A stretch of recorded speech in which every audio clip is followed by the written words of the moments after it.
Good afternoon team members. So நான் நைட்டே சொல்லியிருந்தேன். ஸோ இது ஒரு ஃபார்மாக கொடுக்கலான்னு பார்த்தோம்.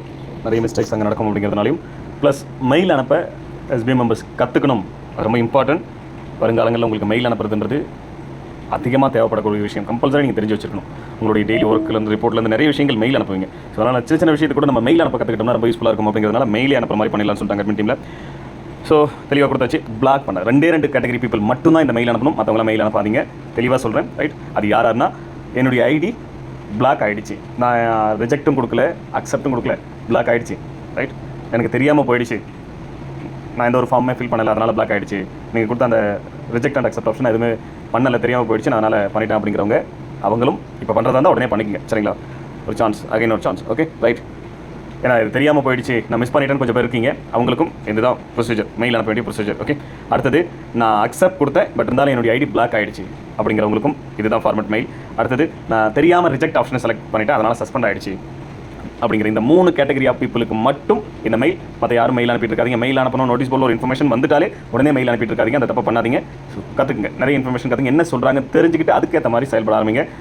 இவ்வளோ பார்த்து எல்லாத்தையும் சொல்லிக் கொடுத்து இவ்வளோ கரெக்ஷன் பண்ணி எல்லாத்தையும் தெரியப்படுத்திக்கிட்டு இருந்துமே நிறைய இடங்களில் நம்மளை குறை சொல்லிட்டு தான் இருக்காங்க. உங்ககிட்ட இருக்கிறவங்களாம் இப்படி தான். ஸோ அவங்களுக்கு அந்த அளவுக்கு இன்ஃபர்மேஷன் தெரியாது.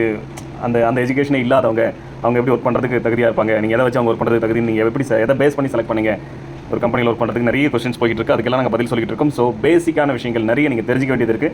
கண்டிப்பாக கற்றுக் கொடுக்குறோம், கற்றுங்க. ஸோ ஒரு பக்கம் குறை சொல்லிக்கிட்டே இருக்கட்டும். நம்ம நிறைய விஷயங்கள் இந்த வீக்கோட முடிஞ்சது ரெஸ்ட் எடுத்ததெல்லாம் நெக்ஸ்ட் வீக்லேருந்து எது எப்படியோ நம்ம வேலையை பார்த்துட்டு போயிட்டே இருக்க போகிறோம். அதில் எந்த மாற்று கருத்தும் கிடையாது. அதனால் ஸோ இனிமேல் நெக்ஸ்ட் வீக்லேருந்து இப்போ கொண்டு வரக்கூடிய ஒவ்வொரு சின்ன விஷயங்களையும் கரெக்டாக ஃபாலோ பண்ணுங்க, கரெக்டாக கற்றுங்க. அப்படின்னா மட்டும்தான் கண்டினியூவாக உங்களால் எஸ்பிஓவில் இருக்க முடியும். ஸோ எங்களுக்கு தேவை நாலேஜபிள் பர்சன், ஸோ விஷயம் தெரிஞ்ச பர்சன். எனக்கு ஆல் சேர்க்க மட்டும்தான் தெரியுன்றவங்க எங்களுக்கு தேவை. ஏன்னா எஸ்பிஓவில் இருக்கிறவங்களை எப்படி வெளியே அனுப்பலாம்னு யோசிச்சுட்டு இருக்கோம். ரைட்? அதனால் கொஞ்சம் கேர்ஃபுல்லாக கவனமாக சொல்கிறது கேட்டு ஃபாலோ பண்ணுங்கள். எஸ்பிஓவில் இனிமேல் அவ்வளோ சீக்கிரம் நியூ ஜாயினிங் வராது. 99.9% எஸ்பிஓவில் நியூ ஜாயினிங் வரவே வராது. ஒரு 1% அதுவும் இப்போதைக்கு வராது. 6 மந்த்தோ 1 இயரோ 2 இயரோ கூட ஆகலாம். கம்பல்சரி 6 மந்த்துக்கு மேலே தான் ஆகும். இப்போதைக்கு வாய்ப்பே கிடையாது நியூ ஜாயினிங். அதனால் அதை விட்டுட்டு உங்களுடைய நாலேஜ் எப்படி இம்ப்ரூவ் பண்ணிக்கலாம், உங்களுக்கான திறமை என்ன, எதில் வளர்த்துக்கிட்டு நம்ம எஸ்பிஓவில் நிறைய ஆப்பர்ச்சுனிட்டி கொண்டு வரும், எதில் உங்களுடைய திறமையை வளர்த்துக்கிட்டு ஒர்க் பண்ணலாம்னு பாருங்கள். இதெல்லாம் பேசிக். நீங்கள் மெயில் அனுப்ப தெரிஞ்சிருக்கணும் அப்படிங்கிறது தான் பேசிக் நாலேஜ். ஸோ அதுக்காக தான் இவ்வளோ நேரம் பேசிக்கிட்டு இருக்கேன். சப்ஜெக்ட் உங்கள் மெயில் ஓப்பன் பண்ணுங்கள். ரிஜிஸ்டர் மெயிலிருந்து தான் நீங்கள் மெயில் பண்ணுறீங்கன்னு பாருங்கள். நிறைய பேர் உங்கள் மொபைலில் நிறைய மெயில் ஐடி லாகின் பண்ணி வச்சிருப்பீங்க. அதனால் ஸோ உங்கள் மொபைல் ஓப்பன் பண்ணிங்கனாலே ஜிமெயில் இருக்கும். ஜிமெயில் ஓப்பன் பண்ணிங்கனாலே அதில் தெளிவாக லெஃப்ட் சைட் கார்னரில் 3 லைன்ஸ் இருக்கும். அதை கிளிக் பண்ணிங்கன்னா உங்களுக்கு காமிச்சிடும் எந்த மெயில் லாகின்ல இருக்குது அப்படின்னு. ஸோ அதை கிளிக் பண்ணி கரெக்டாக கம்போஸ் அப்படின்னு இருக்கும். Right? So new message compose மொபைலுக்கு ஏற்ற மாதிரி மாறும். ரைட்? ஸோ அதை கிளிக் பண்ணி சப்ஜெக்ட்னு இருக்கும். அந்த சப்ஜெக்ட்டில் request for unblock my SBO account. அவ்வளோதான், வேறு எதுவுமே டைப் பண்ண சப்ஜெக்ட்டையும் சேர்த்து டைப் பண்ணிடாதீங்க. Right? So request for unblock my SBO account, இதுதான் அந்த மெசேஜ். ரைட்? Next message. அதுக்கு மெசேஜ்னு ஒரு ஃபீல்டு கொடுத்துருப்பாங்க. ஸோ அதில் நீங்கள் பண்ண வேண்டியது உங்களுடைய பேர் மெசேஜையும் சேர்த்து டைப் பண்ணிடாதீங்க. அங்கே நீங்கள் டைப் பண்ண வேண்டிய விஷயம் உங்கள் நேம் அண்ட் ஸ்டாஃப் ஐடி. அது ரெண்டு டைப் பண்ணுங்கள். யுவர் நேம்னு போட்டு டைப் பண்ணாலும் சரி, இல்லை ஜஸ்ட் உங்கள் நேம் அண்ட் ஸ்டாஃப் ஐடி மட்டும் டைப் பண்ணாலும் சரி. Want to unblock my ID, அவ்வளோதான். சரியா? ஸோ இந்த மெசேஜை அப்படியே டைப் பண்ணுங்கள். மெசேஜில் டைப் பண்ணி ஜஸ்ட் ஒரு மெயில் sbo.tvm@gmail.com அனுப்பி வைங்க. ஸோ உங்களுக்கு மேக்ஸிமம் 3 டேஸ்க்குள்ளே உங்கள் அக்கௌண்ட் ஓப்பன் ஆகிடும். நீங்கள் ஒர்க் பண்ண ஆரம்பிச்சலாம். நீங்கள் மெயில் அனுப்பல வந்து மேக்ஸிமம் 3 டேஸ்க்குள்ளே செக் பண்ணி பார்த்துட்டு ஸோ இந்த 3 கேட்டகரி ஆஃப் பீப்பிள் லிஸ்ட்டில் இருந்தீங்கன்னா மட்டும்தான் உங்களுக்கு என்ன பண்ணுவாங்க, அது சரி பண்ணி கொடுப்பாங்க. ஒன்று ஓகே.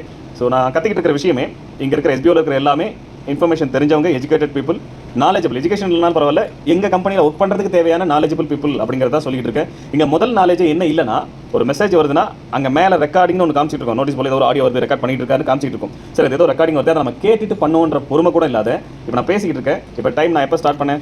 ரைட், 1:18 அப்புறம் நான் ஸ்டார்ட் பண்ணேன். இப்போ 1:24, மொத்தம் 18 பேர் அதுக்குள்ளே மெயில் அனுப்பி முடிச்சிட்டிங்க. Unblock my SBO account, request for unblock my SBO, அதை படித்து பார்த்து அனுப்பி முடிச்சிட்டிங்க. ரைட், கரெக்டாக அனுப்பியிருக்கீங்க, சந்தோஷம். நிறைய பேர் unblock request, right, open my account, open my SPO, என்ன இதெல்லாம்? அந்த மெசேஜுக்குள்ளே என்ன இருக்குன்னா ஒன்றுமே இல்லை. ஸ்டாஃப் ஐடியில் நேம் போடல. என்ன சொல்ல வராங்கன்னு கொஞ்சம் புரிஞ்சிக்க ட்ரை பண்ணுங்கள்.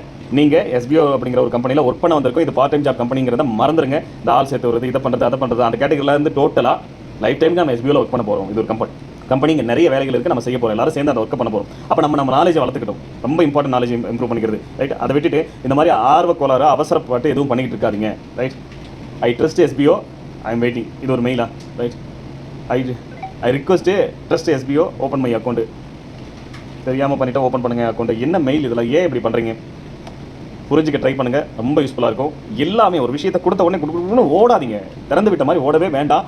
நீங்கள்லாம் இங்கே ஒர்க் பண்ண வந்திருக்கோம். இது அதுக்கேற்ற மாதிரி கொஞ்சம் அதுக்கேற்ற மாதிரி இருங்க. ஓகே, இப்படியே ஒரு விஷயம் அங்கே வந்த உடனே கடற்கடன்னு என்ன அவசரம், ஏதாவது போட்டியை வைக்கிறாங்க, ஃபஸ்ட்டாக யார் வராங்க பார்க்கலாம் அப்படின்னு. தயவு செய்து அந்த மாதிரி நடந்துக்காதீங்க. கொஞ்சம் கொஞ்சமாக சேஞ்சஸ் பண்ண ஆரம்பிங்க. நெக்ஸ்ட் வீக்லேருந்து கமிங் வீக்லேருந்து நிறைய ஒர்க் இருக்குது, நிறைய சின்ன விஷயங்கள் நீங்கள் மாற்றிக்க வேண்டியது, சேஞ்ச் பண்ண வேண்டியது, நீங்கள் சூஸ் பண்ண வேண்டியது, உங்களுக்கான வேலையை சூஸ் பண்ண வேண்டியது நிறைய இருக்குது. கமிங் வீக்கில் பிளான் பப்ளிஷ் பண்ண போகிறோம். ஸோ அந்த பிளானில் உங்களுக்கான வேலை என்ன, நீங்கள் என்ன பண்ண போகிறீங்க, நிறைய விஷயங்கள் சூஸ் பண்ண போகிறீங்க. அவசரப்பட்டு இப்போ பண்ணுறீங்க, அதுக்குள்ள பாருங்கள் 48 பேர், ரைட். நான் என்ன இங்கே மெசேஜாக போட்டிருக்கணும் அதை அப்படியே காப்பி பண்ணி மெயிலில் போட்டு அனுப்பிடுங்க. உங்கள் பேர் ஸ்டாஃப் எல்லாம் உட்காந்து ஸ்க்ரீனில் ஷேர் பண்ணலாமா? ஷேர் பண்ண மாட்டேன், யார் என்னன்னு தெரிய போகுது. ஏன் இப்படி இருக்கீங்கன்னு தெரியல. கொஞ்சம் தயவு செய்து எஸ்பிஓவில் என்ன சொல்கிறாங்கன்னு புரிஞ்சுக்கிட்டு ஆடியோவில் வந்ததுக்கப்புறம் கேட்டுட்டு செயல்பட ஆரம்பிங்க. நீங்கள் ஒர்க் பண்ண வந்திருக்கிறத ஃபஸ்ட் டியூட்டியே நோட்டீஸ் போர்டில் கொடுக்குற இன்ஃபர்மேஷனை முழுசாக கேட்டு ஃபாலோ பண்ணணும் அப்படிங்கிறது மட்டும்தான். இப்போ நான் இவ்வளோ நாளாக கற்றுக்கிட்டு இருக்கேன். இது இந்த மாதிரியான தவறுகளுக்கும் வருங்காலங்களில் உங்கள் ஐடி சஸ்பெண்ட் ஆகும். சொல்கிற இன்ஸ்ட்ரக்ஷனை கரெக்டாக ஃபாலோ பண்ணலை அப்படின்னு சொல்லிட்டு நீங்கள் ரெகுலராக ஒர்க் பண்ணுற பீரியட்லையும் 3 நாள் 4 நாள் 5 நாளைக்கு சஸ்பெண்ட் பண்ணி வைப்பாங்க. ஏன்னா வேறு வழி இல்லை, உங்களுக்கு தேவையான விஷயங்களை கற்றுக் கொடுக்கணும், நீங்கள் தெரிஞ்சுக்க வைக்கணும் உங்களுக்கு அப்படின்னா. அப்போ இந்த மாதிரியான செயல்கள் நாங்கள் செஞ்சாதான் அப்படின்னா வேறு ஆப்ஷன் இல்லை, கண்டிப்பாக நாங்கள் செய்வோம். எங்களுக்கு தேவை நீங்கள் நாலேஜபிள் பர்சனாக மட்டும் வேணும். ஒரு நீங்கள் இங்கே இருக்கிற அத்தனை பேரும் பிஸ்னஸ் ஓனர்ஸாக மாற போகிறீங்க. ஃபஸ்ட்டு ஸ்டார்டிங்கில் ஒரு 6 மந்த்துக்கு நாங்கள் கொஞ்சம் பேர் தான் பிஸ்னஸ் ஓனர்ஸாக மாற்ற போகிறோம். ஸோ அதுக்கப்புறம் இங்கே இருக்கிற எஸ்பிஓவில் இருக்கிற அத்தனை பேரும் பிஸ்னஸ் ஓனர்ஸாக மாற போகிறீங்க. அதுக்கு உண்மையிலே நீங்கள் தகுதி இருக்கணும். நாங்கள் ரெடி, பட் உண்மையிலே உங்களுக்கு அந்த திறமை இருக்கா அப்படின்னா இந்த மாதிரி ஓடிட்டு இருந்தால் அந்த கண்டிப்பாக அந்த திறமை வராது.